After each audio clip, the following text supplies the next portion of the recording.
But essentially, it's about coming back to who we are. It's really understanding who I am as an individual, what I actually need, and coming back into balance with the rhythm of nature. So your current season, so no matter where you live, so whether you live in, like us, New England or upstate New York.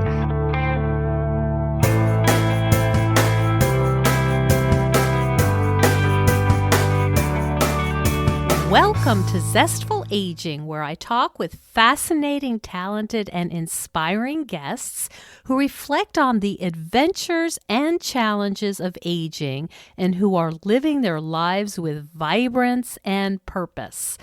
I'm your host, Nicole Christina, psychotherapist, writer, and fellow Zestful Ager.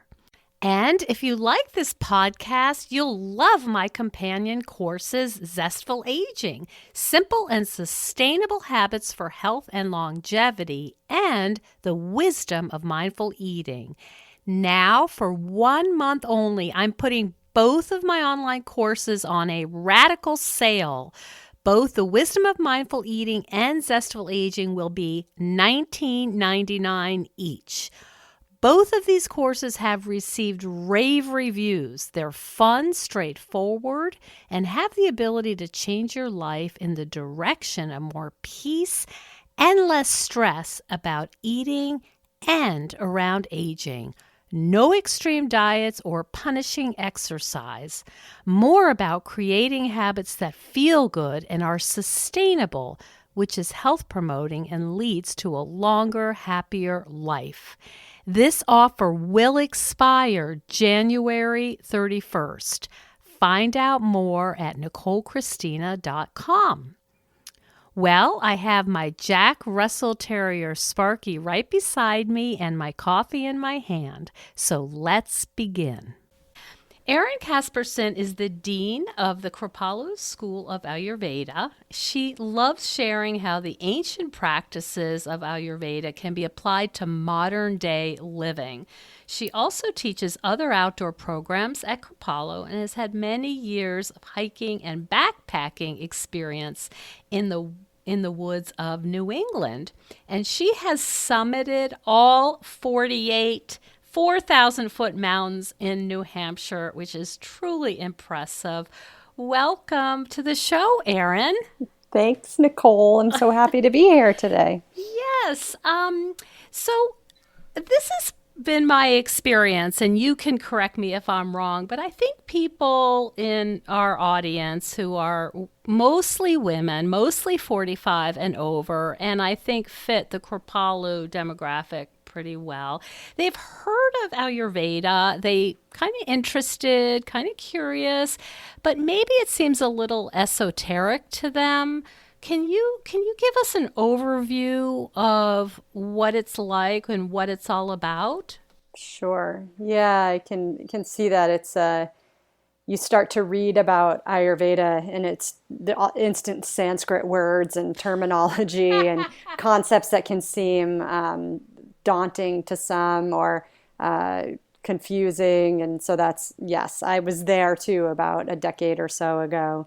And, Ayurveda actually isn't esoteric. It has esoteric properties or practices in it, but it's very pragmatic. It's very friendly to anybody who wishes to study or practice Ayurveda. And it was always designed for people to maintain health and wellness. And so Ayurveda is India's traditional system of medicine. It's said to be the oldest continuously practiced medicine on earth. And so it's thousands of years old.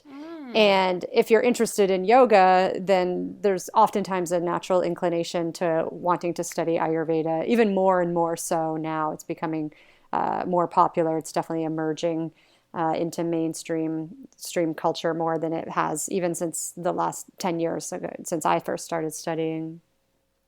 And traditionally, Nicole, it was always practiced side by side with Ayurveda. It was Ayurveda is this spiritual path, and Ayurveda was there to take care of the body as well as the mind and the senses and soul, so that you could continue down your yogic path. And it doesn't, it include, like I said, it includes esoteric practices, which would be more like yoga, meditation, breathing, being out in nature. But essentially, it's about coming back to who we are. It's really understanding who I am as an individual, what I actually need, and coming back into balance with the rhythm of nature. So your current season, so no matter where you live, so whether you live in, like us, New England or upstate New York, or if I live in Arizona or if I live in Antarctica, it has practices for anybody to stay in balance to their geography, time of life or time of day. Oh, interesting. And now, forgive me for my, I'm a real beginner here, so I might ask questions that No, that's perfect. I want to can't be, see no. you if you're rolling your eyes up, so that's fine. But like, I I would think never. about, I think about some people's local diets and macro diets. Is there an overlap here between eating local and macrobiotically? So, macrobiotically, I can't speak to too much, and I don't know enough about it. So I'm just gonna be like, not quite sure. I would need to know a little bit more, which I should learn about it, but I just don't know a ton about it. But locally, absolutely. Seasonally, absolutely. So let's think about thousands of years ago. So Ayurveda is a 5,000-year-old plus system of medicine. You only ate locally. Like there wasn't a plane flying my food across the planet, or there weren't trucks slogging my avocados to New England where we don't grow a single avocado. We have this huge global food market right now, which is exciting because I do love avocados, and it can be problematic. So we're eating foods that are out of season, that are out of the region in which we live, and many of our imbalances stem from that not eating foods that are local. So for example, I live in Western Massachusetts. 200 years ago, I would never eat a salad in January. Like there's not a salad green available. That's just a couple hundred years ago. And I would be eating foods that were in season in the middle of the winter in New England. I'd be eating stored grains. I'd probably be drinking milk. I'd be eating from the root cellar. So I would have all of those vegetables that overwinter, like the squashes and pumpkins, and I would be eating I would probably be canning something, so that would be fine. And then in the spring, I would probably have a leaner diet. There wouldn't be much. We'd have gone through our root cellar and we'd start growing those spring vegetables and eating the peas and the ramps and foraging for probably mushrooms and things like that. And then come summer, I would have a huge garden full of, like, you go to the farmer's market this time of year, it is like loaded, right? Yeah. Do you go? It's Hop. like there's Oh, beets and yeah. cucumbers and Are you squash and kidding? tomatoes and potatoes. I've got one in my backyard. Yeah, at And my it's backyard, hopping. it is eating outside all the That's time. right. And then in the fall, you would hunt and preserve that meat and eat that throughout the winter. And so we were always seasonal creatures. We were always seasonal animals. And nature, the natural environment, the living world, gives us the foods to antidote the imbalances that come with each season.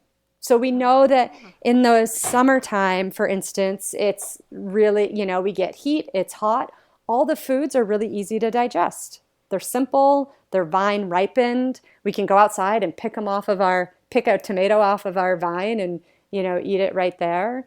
We get tons of apples in the fall, which are cooling to the heating aspects of the summer. And so, my feeling is we've disconnected from our natural local food so much, we don't even know what would be local. And that's, contributing to states of imbalance at minimum just in our digestion. And so, does this get connected then with the microbiome and what it needs? Yeah, so this is really definitely for sure. So there's studies that are out there. One of our teachers, John Douillard, talks about this, that like the microbiome in deer change. I'll get to humans. The changes from season to season. So deer in the winter eat bark. And then once the spring and summer comes, they eat things like berries and leaves and apples out of my backyard. But they would never eat bark in the summer because their microbiome won't support digesting the bark. And humans, our microbiome changes as well with each season. But the way we describe it in Ayurveda is Ayurveda 5,000 years ago didn't talk about a microbiome because that just wasn't the language to describe. How are they going to study a microbiome 5,000 years ago? Right. So the way that Ayurveda describes it is with this concept called Agni. And so Agni, loosely translated, means fire. And so what Ayurveda teaches us is that in the summertime, it's our digestive fire or our appetite or our ability to digest difficult foods dials down. So the reason is that in the summertime, it's hot. At least here it is. And this summer's been exceptionally hot, at least in the Berkshires. So when and maybe this happens for you, Nicole, like when it's 90 degrees out and 90% humidity, are you really that hungry? A lot of people aren't. They might be like, my appetite goes down. They're just not as hungry. And we crave things like simple fruits or vegetables or salads. We're not turning on the stove. We're not cooking soups and stews and casseroles in the summer in New England. We're eating simpler foods. And so we would describe the microbiome as Agni. So the Agni turns on in the summer. Nature gives us really easy to digest foods. So if you're just eating out of your gardens, you're basically having a vegetarian diet in the summer. We're not eating a lot of, we wouldn't be eating meat this time of year, even a couple hundred years ago, because why would we? We have a garden full of food. We wouldn't necessarily be milking the cows and having a ton of milk, maybe a little bit, but the calves are still growing and they would be naturally still drinking out of the mom. So then we go through a lower digestive fire, different microbiome in the summer that invites us to eat really simple, vegetarian, lighter quality foods that aren't as heavy, aren't as hard to digest, like meat, wheat, dairy, and sugar. Those are all difficult to digest.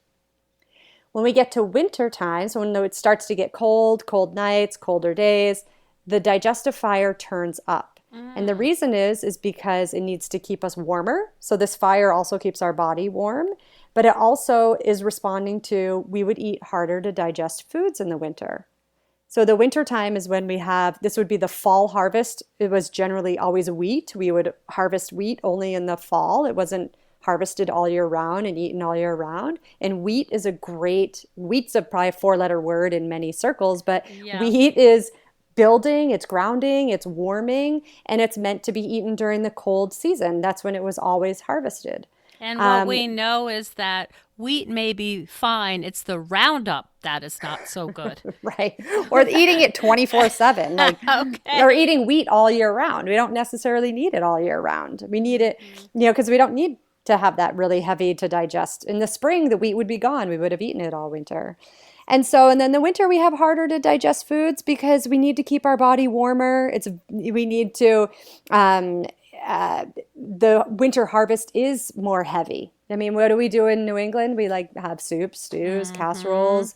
This would be your hunting time of year. So if for people who eat meat, it would be like, if you're kind of it's in the yoga world, it can be a conundrum as you start to do yoga. Like, do I eat meat or not eat meat? And it's like in the winter time might be more supportive than the summer when it's real hot.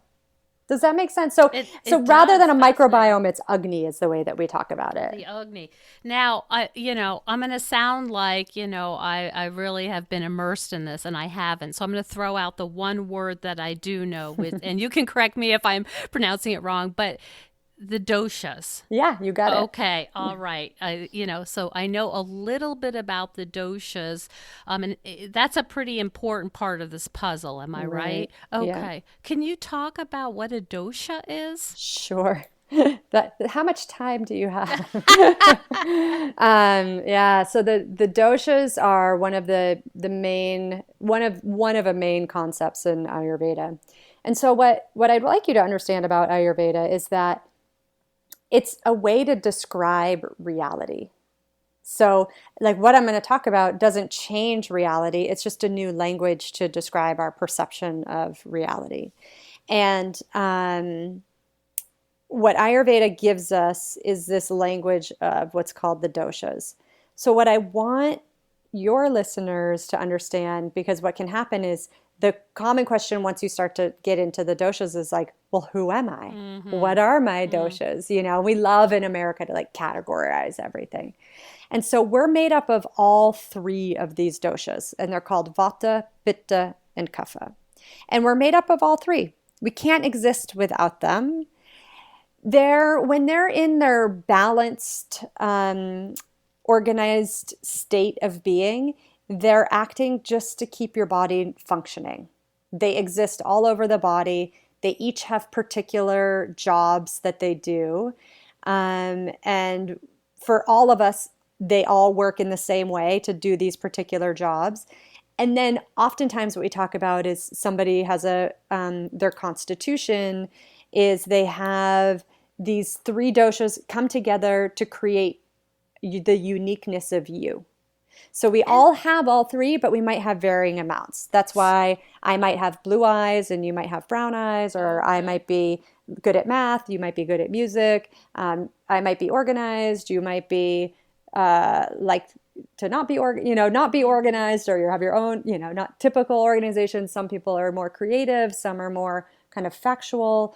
And so what the doshas do is come together to create us. And the invitation from Ayurveda is to discover, well, who am I in the midst of this framework, of this understanding of these three doshas. And so I'm just trying to put a little bit more specific language on a dosha. So tell me if this sounds right. Is it sort of an essence or a system, or what are the Yeah. words that might help us understand what is a dosha? Yeah, it's so difficult. I was just I'm running a program this week and we were just talking about that. There's like a certain amount of Sanskrit words that don't have an exact one-to-one definition. So doshas are one of those, unfortunately, because it's a concept more than if I said this is a shoe, it's an object you put on your foot, it would be very clear. So a dosha, let's talk about what it is, and I'll do my best in English to describe it because it's going to be conceptual more than one-to-one word. And so a dosha would have, I'm going to give you two different meanings. So the old British term, because in India they speak British English versus American English, is it's a biological humor. So you might have heard like in Greek medicine, it's like bile, phlegm, wind, something like that. And so when the doshas are acting to keep you as an organized system, I think of them as organizing principles, organizing energies, biological humor. That's when you're feeling great. That's when they're balanced, when they're working well. And so Vata we think of as being sort of the one that initiates all the movement in the body. So it organizes everything that moves in and out and around the body. Pitta, when it's at its best, is working on digesting and transforming anything that's coming into the body. So it digests your food and transforms it into nourishment for your tissues. It digests experiences and transforms it into memory. And kapha at its best is organizing all the structure, lubrication, and protection of the body. So it's basically all the fluid in your body that keeps it moving smoothly, because to protect against all the movement basically of vata. So every time we move or talk or, think about all the fluid in our joints, the fluid in our lungs, the liquid in our mouth to help us swallow and speak and all of that. And so they each have their particular kind of overall duties of the body. So again, vata, communication or movement, pitta, digestion, transformation, kapha, protection, lubrication, structure. So that's all great. Like that's how we have all three. Those are all the things they do for us, amongst many other duties, but those are kind of broad strokes. Generally what happens is something will happen, usually with our lifestyle or our life. So it could be as simple as I ate too late last night. I drank too much coffee. I Went like exercised harder than usual. I went on vacation. I went on a plane. Or as extreme as I lost my job. I lost a loved one. I am going through a breakup, a big change in life. And And we end up which with some sort of imbalance. So this is, I'm thinking about our listeners in post middle age, and one of the things we talk a lot about is how many transitions there are, Oh my gosh, especially good for and women. bad. Exactly. So I'm thinking about maybe your more typical guest at Kripalu, or my more typical client, or the people in the podcast, and this idea of my world is turning upside down. If I Yeah. have kids, they're leaving. Now we have something called gray divorce, so people are really assessing their marriages. They may be moving to downsize. I mean, Yeah. there's so Big many things. tumultuous. So I'm thinking about if they came to you and said, Erin, my life is upside down. How can I use Ayurveda to help? Yeah. How do you start? Oh my gosh. So I too have had my life probably like your listeners turned upside down as a, middle aged, in my 40s. I've been through, at least through a divorce, so that's interesting to know. And thank God for Ayurveda because it one of the so let's talk about you're talking about tumultuous change, change in general, transitions. Those are all governed by what's called Vata dosha. And for most of us in this society, what we're dealing with are Vata imbalances. Hands down, it's the number one. And even in the classical texts, they say there's 80 Vata disorders, 40 Pitta disorders, 20 Kapha disorders. So if you had to roll the dice and gamble on what one's going to be out of balance, likely it's going to be driven by Vata. And so because Vata governs all sorts of movements, transitions have a movement quality to them. They have an aspect of change and changeability. And so what Ayurveda would invite you to do is to do practices that balance the nervous system, which is also, that's all movement in and out of the nervous system, and what we call Vata balancing practices. And so for the number one, so the things that were helpful and are still helpful during big transitions are a practice called Abhyanga, or self-massage with oil, which you can get as a spa treatment at Kripalu or other, you're seeing a lot of like these Ayurvedic spa treatments kind of popping up. But essentially putting some warm either sesame oil or herbal oil or almond oil and kind of giving yourself a spa treatment. So rubbing oil onto the body. And what they say classically is that this is a practice that balances the nervous system, protects all of the tissues, bestows health, slackens the onslaught of aging. That's exactly what it says. It slackens the onslaught of aging. I have not heard Oh that. God, I love it. The That's English translations are phenomenal. It's basically the fountain of youth. people. That's what my people want to hear. Yes. So Oh my I've got gosh. so I've got my almond oil. Yeah. Or Where do sesame oil is like the sesame? number one. Not toasted because you will Not not toasted. like it. It's not that little tiny brown bottle of oil. It's Okay. it's a light colored cold pressed sesame oil. But I like herbal oils. Like I get like a Vata massage oil from Banyan Botanicals. I really like that. Or daily massage oil from Banyan Botanicals.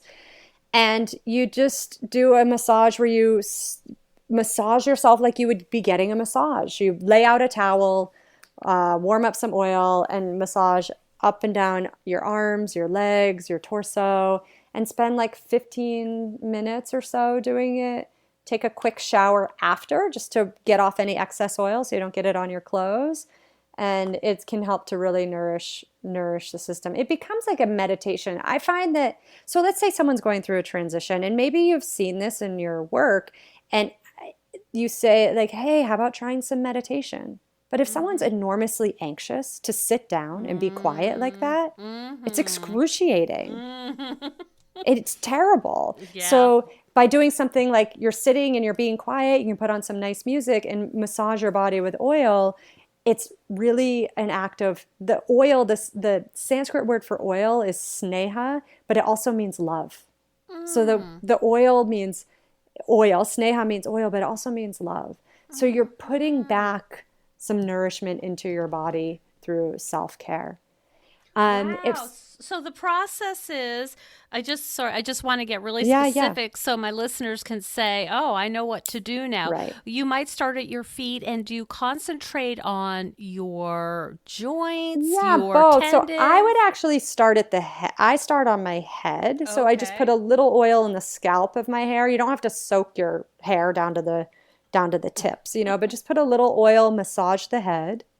And then you Mm-hmm. can do the face or not. It depends if you want oil on your face, but I'll do a light oil and just really kind of massage all of like around the eye socket, the jaw, loosen my jaw.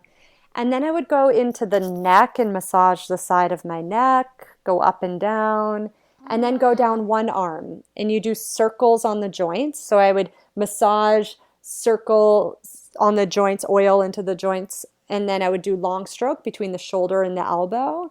Nice circles around the elbow, between the elbow and the wrist, long strokes, and then do the hand. Go to the other Mm. side, same thing, circles on the joints. So you just make a circle motion and then massage up and down between the joints and then go back and do that. Circle all around the torso, get on the sides of the ribs, work around the lymphatic system, and Mm. then go down to the hips, circles on the hips. And then between the hip and the knee, just go up and down, following the bones, the same lines of the muscles and the bones, and then do the feet last. So then you're kind of taking any energy that's spinning around in your head and grounding it back down to the earth. Mm. Now, but that being said, if someone doesn't have a ton of time or they're not great sleepers, you can just massage the feet at night before bed can be enough. Like, spend 5 minutes massaging your feet at night. That can be really grounding because not everyone's going to take 20 Mm. minutes to massage Mm. oil into their body. And there's other things that you can do, but it's like above like for all vata transition things, this is like the number one treatment. So you might do it once a week, a big just spa treatment. It doesn't have to be every day. And you might be like for me during that big transition, I was doing it every day. And Mm-hmm. it was it was so nourishing during a time that was challenging. It was like, what can I do to stay nourished and balanced during a really tumultuous time? I and And are there's other there things I did too. So if you want to keep going with that route, just so there's options for people too. But I, of course, I ask your I love the questions. practical stuff. I just want to ask if there are any introductory books that could sort of help people picture this. They might Yes. want to get out. Yeah, Yes. you were So ready for that right. So one. I'll give you a website that's really Okay. helpful because for people who just don't want to buy a book, not every, it's nice to have some free resources. So there's a website called Mm-hmm. banyanbotanicals.com and they're good friends of mine. I like, I've become good friends with a couple of the people who work there and they're all their products are organic, USDA certified organic, sustainably sourced. They're great company. They're out of New Mexico. Mm. Lovely, lovely people doing really good work. And Okay. so what's great about this website is they have all your Ayurvedic oils, so you can Mm-hmm. get oils. You can also order little tiny samples, so they can send you a few different kinds to see what you like the smell of, which is nice. And then they have loads of resources, information, and they have a video how to do this self massage. So they have a Beautiful. visual for people who are more visual. So they're a great resource for sure. Like jump on their website, and they have all sorts of Ayurvedic products and herbs and oils, and they're just a really great resource. So I'm big into them. So that's your free resource. Lovely. If someone wants to buy a book, because there are people who want to hold a book and do that, Mm-hmm. Kate O'Donnell Mm. wrote a book called Everyday Ayurveda. Okay.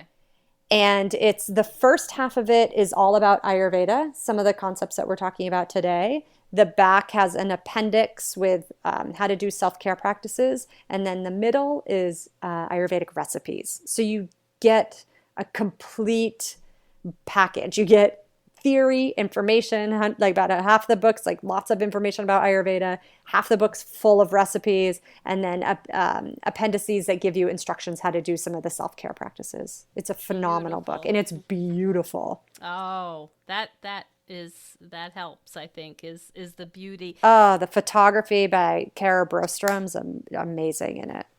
What when you say Ayurveda is the middle path, which Mm. said in a communication we had, can you tell me what that means? Yeah, I had a really, I'm going to tell a story to get to the middle path because that's what I love about it is it's everything in moderation, including moderation.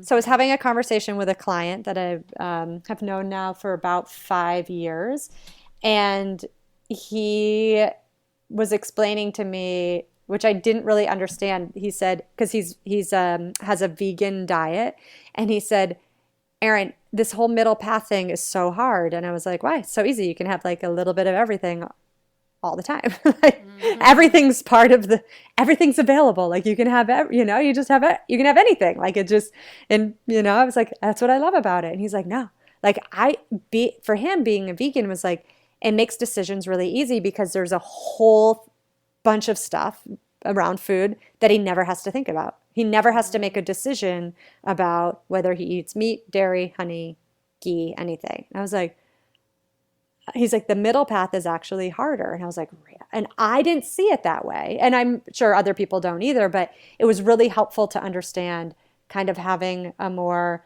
reductionist approach to how he was living made it just one less decision he has to make in life. And he has a very busy, travels internationally, corporate job. So I'd imagine having something simple in his life is helpful. So I was like, Mm-hmm. that it was really enlightening to me to understand that because I have felt for myself having Ayurveda, which is very much a middle path, to be to me so easy. Like I'm like, oh, what season is it? Great. It's Mm-hmm. like apple season. I'm gonna eat 100. Like, but right now it's blueberry season. So I'm like, I'm just Mm-hmm. gonna eat a million blueberries. I love them. Mm-hmm. I won't eat them again until next year. Or, Mm-hmm. oh yeah, I can have ice cream. I'm just gonna have it in the middle of the day when I have all day to digest it, and I'm not gonna have it every single day. It just made it that what Ayurveda opened up for me is that everything is Ayurveda.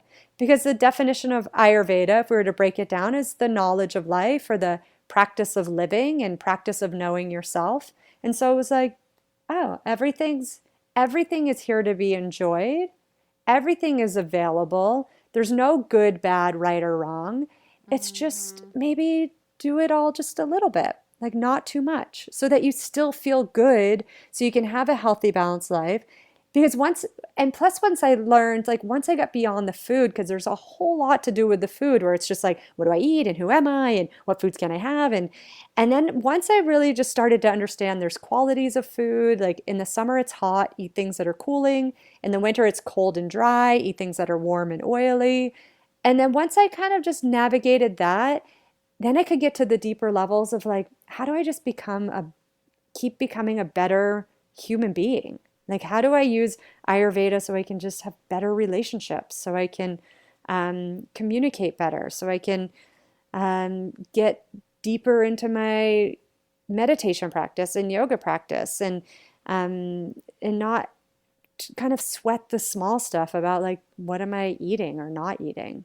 And I was one of those people that went to the gym, worked out 2 hours a day, measured my meals, weighed my food, had like Mm-hmm. 1,400 calories a day, and like it was maddening. And then once it was like just eat Mm-hmm. 3 meals a day and you'll be fine. And it was like life changing, completely Wow, it sounds just and liberating. relaxing. I just relaxed about it all. Mm-hmm. Yeah, I can see that. Tell me about cooking your water. I know I gave you that. I was like, let's talk about cooked water. Mm-hmm. So, anyone who says that they can't cook, they can. I will teach you how to cook water. I mean, it's hilarious, right? It's like Mm. cooked water. So it's called Ushnadaka. It means hot water. And I think pragmatically, thousands of years ago, it was probably a good idea to boil your water before there was sanitation, right? Yeah. Yeah, you're Yeah. taking it out of the Ganges. You might want Yeah, to you heat it might up. want to boil that. I don't even know if I would drink that after boiling, but hey, I'm just, Uh, I've been in it. I don't know. I don't know. So, yeah. So, I mean, pragmatically, thousands of years ago, it was probably about safety. But what it does do, so water, every substance in the planet has a quality, right? So for instance, a sweet potato is heavy and dense, lettuce is light and dry, right? We can agree on that, those would be the qualities of it. So water is heavy, water is cold. Those are its inherent qualities that if left untouched, they don't change. For some people, it's to drink water, depending on your kind of digestion, state of digestion, water can even be difficult to digest for some people. It just feels, they drink a lot of water and they feel heavy. My partner's like that. He's like, I don't like to drink too much water. It just makes me feel heavy. I was like, that's interesting. And so when we cook the water, meaning like I just have a pot of water, it's on my stove right now, and I drink out of it all day. So I have a pot of water. In the morning while I'm getting ready, I just fill it up. And I use filtered water out of my tap. I just have one of those pure water filters. So I heat up a pot of water. I bring it to a boil. I let it boil for a couple minutes. Turn it down, let it cool. I'll make some tea with it, and then the rest I'll either bring with me, let it cool so I can pour it in a mason jar. And so I'll bring it to work with me, or if I'm home, I just drink out of the pot all day. And what the cooking does is you have to cook it for like a couple minutes. Just, you don't have to cook it for 20 minutes. Like just bring it to a boil for a couple of minutes. What it does is it takes the water and changes the properties from cold and heavy to warming and lighter. So it makes it firstly easier to digest. It makes it so it's more hydrating. And it also opens the channels of the body and helps to naturally, I hate to use this word, and maybe you have a better one, but naturally kind of detoxify or keep our body naturally cleansing all on its own. Because our bodies are natural detoxifiers. We don't actually need to give it a ton of help, but there's a lot of things that we do that make our bodies work harder to detoxify, like, I don't know, whatever, Roundup, or Doritos, sorry, Doritos for nacho cheese chips, if we have to call it that. But having cooked water helps to open the channels and helps to promote our body's natural processes of eliminating any sort of, imbalances from diet or lifestyle or even airborne things that we can't see. So let me see if I understand, Erin. You're saying that it's not necessarily the temperature, right, but it's the property of having been boiled and then you drink it after that process. Yeah. So I always drink it hot first thing in the morning. Like I'll have a cup of hot water in the morning just to rehydrate. It's a habit, a practice of just kind of rehydrating from the night, opening the channels. It promotes digestion and elimination.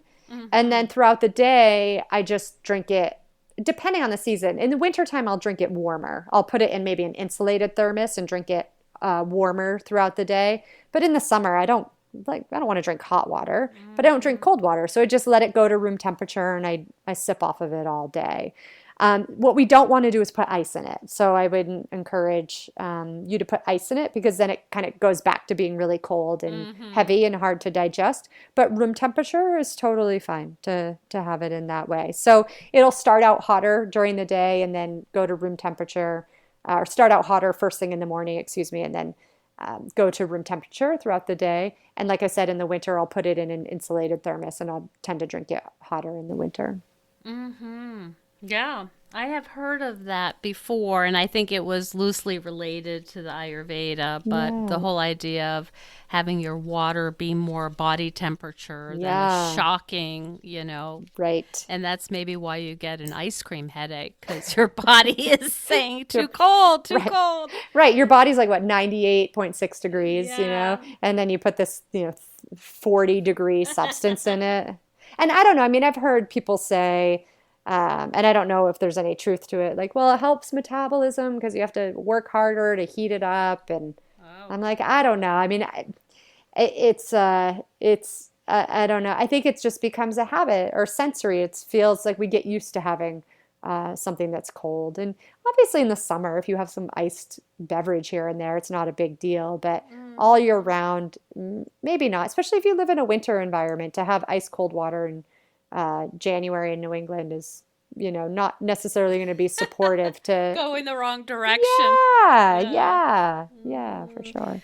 So we talked about some of the things that you are particularly interested in, and I'm just thinking about what our listeners would probably like to hear more about. And one of the things we know, and I'm sure you know this in your own realm here, is how important socializing is. And Mm. in fact, yeah, the newest research is saying that it's more important actually than diet and exercise, Ah, and that, community. yeah, Yeah. community. And one of the things that you mentioned is keeping good company. Yeah. How does that relate? Yeah. So, one of my favorite teachers in they're all my favorite teachers, excuse me. I love them all. But one of our dear teachers, Dr. Claudia Welch, uh, her teacher's teacher says, keep good company. Good company keeps they say man, but we'll say person,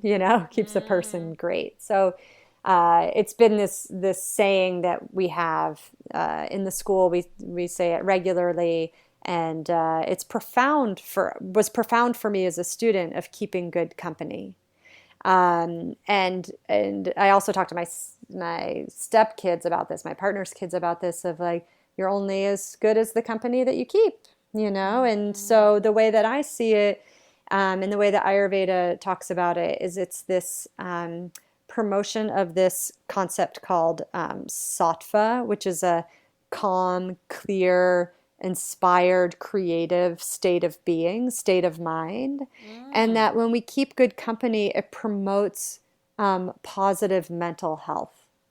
It promotes positive digestion, and it promotes well-being. And so there's things in the classical texts of Ayurveda that say don't eat when you're upset, or eat while you're arguing, or eat when you're angry. And I think about, like, working at Kripalu, I get to eat for those of you who've been there and you've been there, we have a dining hall, and I don't have work meetings. I want to be sure I'm around people who are positive and uplifting. Not that my work meetings aren't, but like, it's a time to be social and feel positive about life. And I feel really blessed to be a part of this Ayurveda community, that the people who are in it are like, they're doing really good work in the world, and they're interested in promoting not only individual health, but how this impacts our community health. And having friends that are supportive, having friends who are kind, and I like them when they're funny, is also, I like to laugh with them, is it's made an enormous impact in my own personal life. And we have in this school, the school that I teach in and that I'm the dean of, the friendships that happen here, they're lifelong friendships. I've seen my best friends have come out of this school. And I see it every year, and I watch them, I follow them like on social media, or graduates, and they hang out for years. They still get together, they travel together, they cook together, they go study together, and they're some of the dearest friends that we have in our life. It's funny because as you're talking and I'm thinking about keeping good company, one of the absolute joys of doing this podcast is meeting people all over the world, like yourself, who are inquisitive, who are smart, who are working for the greater good, who are exploring, who are, doesn't necessarily mean we have it all figured out. Not even close. But this idea of like, how does my work impact those around me? And I have to say, it has been so enriching to speak to so many people who are, those are the qualities. It's really been absolutely nurturing. And I'm just thinking about it on the one-to-one as you're talking about it, but also just in this broader way of, hey, I'm part of this community that, I'm proud of. Yeah, for sure. And it's made me like I had to go through a lot of challenges to get here, but I feel like I'm a better daughter, I'm I'm a better friend. I'm a better partner. I'm a better sister and auntie. Like, and I'm a work in progress. Believe me, I'm far from finished, but I just think about how this these practices of yoga and Ayurveda have impacted relationships that were long established prior to knowing. I didn't grow up and like my parents and I weren't, I grew up in India. I'm like, there's a girl from New England, like growing up in a very regular American household, but how this it's been such a gift. It's like tossed my whole life upside down. That was really challenging, but rebuilt it in a way that I'm so grateful for. Like I just am not even the same. How Same did you person. stumble across it as a girl from, as you call yourself, a white A blonde white girl, bl- blonde It's haired so girl? true. Like, oh my God. How did you come upon it? Well, so I started doing yoga in about 13 years ago regularly. And I walked into my yoga studio, and there was my yoga teacher, who still is, and she's phenomenal. Her name is Leanne Trigler, and she's in Whitman Wellness Center in Massachusetts. And she's old enough to be my mom, so I feel really lucky to have somebody that's older than I am and has lived through more life than I am. I think that's important. That to me is important. And I walked in, and here's this beautiful, radiating woman, like smile. You just walk right into the studio. It was a very small studio at the time, and it was like, oh my. She's like, welcome. She like, welcome. I was like, and it wasn't just the words. It was like, I found home. It was immediate. Like, oh my God, I have found the place that I've been looking for so long. And so I started practicing with her, and we did some Ayurveda there. She'd bring this woman in from Canada, and I didn't really know what was going on. I like ate khichdi one day, and we had a day of silence, and I don't even remember hearing the word Ayurveda. They might have said it, but it did not register. And I got like a Shirodhara, and I was like, which is like oil on the head. And so that kind of happened. And then but that didn't draw me in. And then when I was in my yoga teacher training, we had to get an Ayurvedic consultation as part of our training. And the teacher taught some Ayurveda, but then we had to see somebody. So I started seeing somebody one-on-one and did a lot. I did like a panchakarma and did these really deep cleansing practices and had enormous experiences in them, so much so that it was like, I have to know more about what was happening and how this happened, and Really spoke to you. why am I feeling that a sense of self, of soul, that I've never felt before, this understanding, this connection with universe or God or however you want to say it. But it was so much that I had to know more about it. And the person that I was seeing said, well, go to Kripalu. I'm like, I've been there before. And he was like, well, they have a school. I was like, great. And that was it. I went to the school, maybe a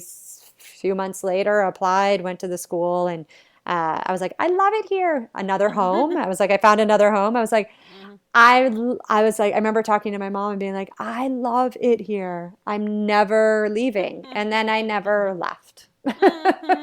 So I've been here, I just was like, I just couldn't, I never left. I fell in love with the school, and I've been working for the school since 2011.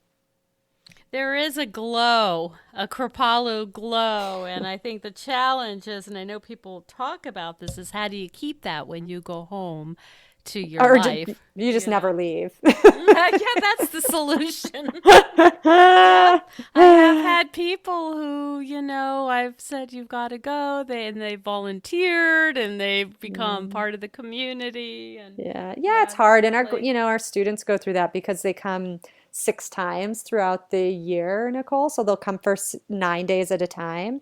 So they come for 9 days, they go home for a month, they come for 9 days, they go home, and I did it too. I mean, I was a student as well. And it was a little difficult. It would be challenging because you go to Kripalu and you have these really people who are studying the same thing you're interested in, and we're cooking you beautiful food, and we're, talking about things and concepts and philosophies and lifestyles that are kind of against or different, not against, but you might not go home and have a lot of people to talk to about this. So it can be a little bit challenging. But but what would be more of a shame is if you didn't go home and bring these things back with you. Like my hope is that, our students who go through the program, or even if you do a weekend program with me or 5 days, and I still keep in touch with guests. I have people who text me, they're like, oh my God, I'm on vacation and I'm so happy because I can do all my Ayurvedic practices, and so it's the gift is to bring it home. It's not to just leave it at Kripalu. I joke like I came here, but it's only so I can be just a conduit for other people to learn this and then bring it home and share it with your families and share it with your communities. And I mean, that's the best thing that you can do is bring it home. Yeah, it makes so much sense.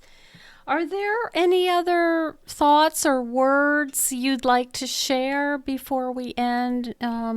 Anything come to mind that we haven't covered that you think is important for our listeners to hear? Yeah, I think with anything, again, kind of coming back to, Ayurveda can seem a little daunting, or there's all these rules, or there's all these things that you have to do. And really at the core of it is about understanding the truth of your own nature and that it changes, so as we get older, like who I am at 50 is probably very different than who I was at 25 or 30, or who I am now at 41 is different than what I was doing 10 years ago. It's in being able, what Ayurveda gives us as a gift is being able to respond to those changes, and that it's not about a dogmatic set of rules or some esoteric, unattainable lifestyle, but it's really about finding our true nature, honoring that, and living a life that's full of as much joy as we can. The Ayurvedic definition of health is somebody who has balanced digestion, balanced doshas, which we talked about, balanced tissues, and someone whose mind, body, and senses is full of bliss. That's how they described health. It's called swasta, being situated in your own self, that you're like, you know what, my life is good. Even with its challenges, like we're eternal and changeless, and like even with its challenges, like I'm okay in knowing that.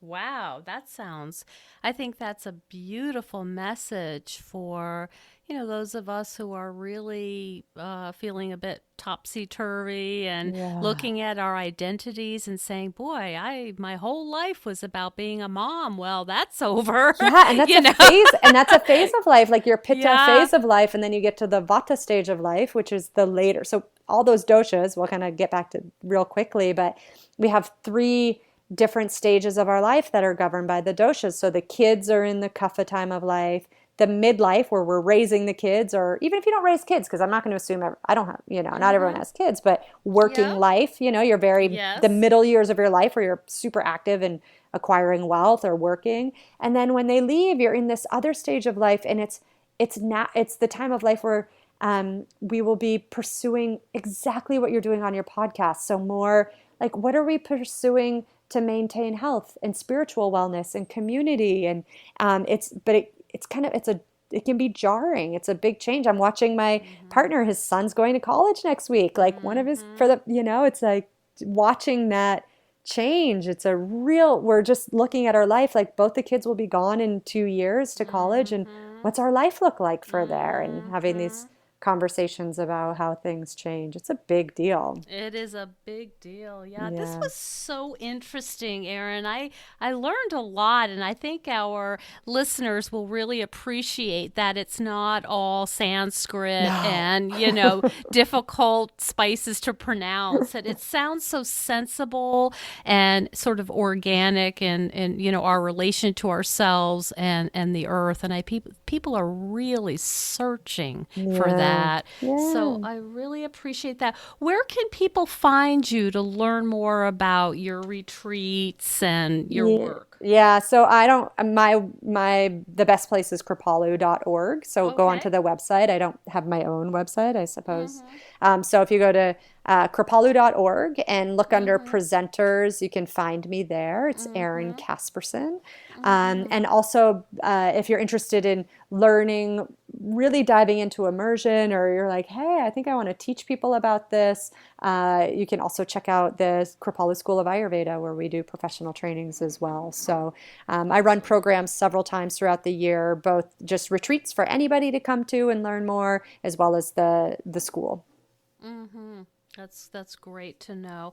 Thank you so much. It's been an absolute pleasure and an education, and I am going to look at this book that you Ah, recommended, The so good. Everyday Ayurveda. Yeah, it's so It's good. fascinating to me. Yeah. Well, thanks, Yeah. Nicole, for having me. This was Yeah. so fun. Good. Thank you. And I will spread the word, and I appreciate all the good work you're doing. Thanks, you too. Bye bye. Bye. Thank you so much for joining us on Zestful Aging. If you like the podcast, please share with some of your friends.